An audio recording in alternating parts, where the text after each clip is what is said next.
Bangladesh cricket দল প্রথম test match খেলে কোন দলের সাথে এবং কত সালে? এটা হচ্ছে 2000 সালে ভারতের বিপক্ষে। আপনাদের জন্য কোশ্চেন হচ্ছে, আধুনিক কোষবিদ্যার জনক কে?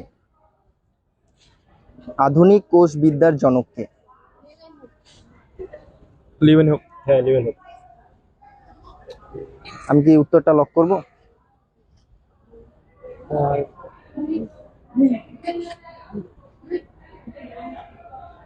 আধুনিক কোষবিদ্যার জনক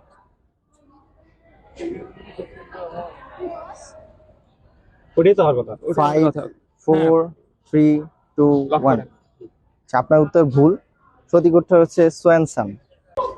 আপনাদের জন্য কোশ্চেন হচ্ছে, মানুষের মেরুদণ্ডে অস্থির সংখ্যা কতটি?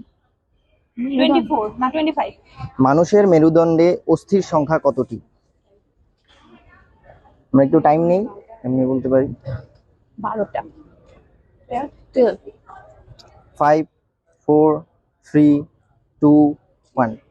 আমি কোন অ্যান্সারটা লক করব বলবেন? 12 জোড়া। 12 জন। আপনি? 25টা টোটাল 25টা। মানুষের মেরুদণ্ডে অস্থির সংখ্যা কতটি? 25টা টোটাল 25টা। ওটা তো আমি বললামই 25।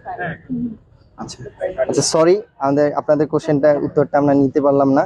সঠিক উত্তর হচ্ছে 33টি, 33। দেহের বৃহত্তম অস্থি কোনটি? যে পারবে হাত তুলতে পারবে। হিউমেরাস। হুম, হিউমেরাস বলছে। হিউম্যারাস। আর কেউ? ফিমার। ওর উত্তরটা সঠিক। তোমাদের দুইজনকে উত্তর সঠিক দেওয়ার জন্য ঢাকা ইউনিভার্সিটি কুইজ সোসাইটির পক্ষ থেকে এই ছোট্ট দুইটা গিফট। থ্যাংক ইউ তোমাদের উত্তর পাওয়ার জন্য।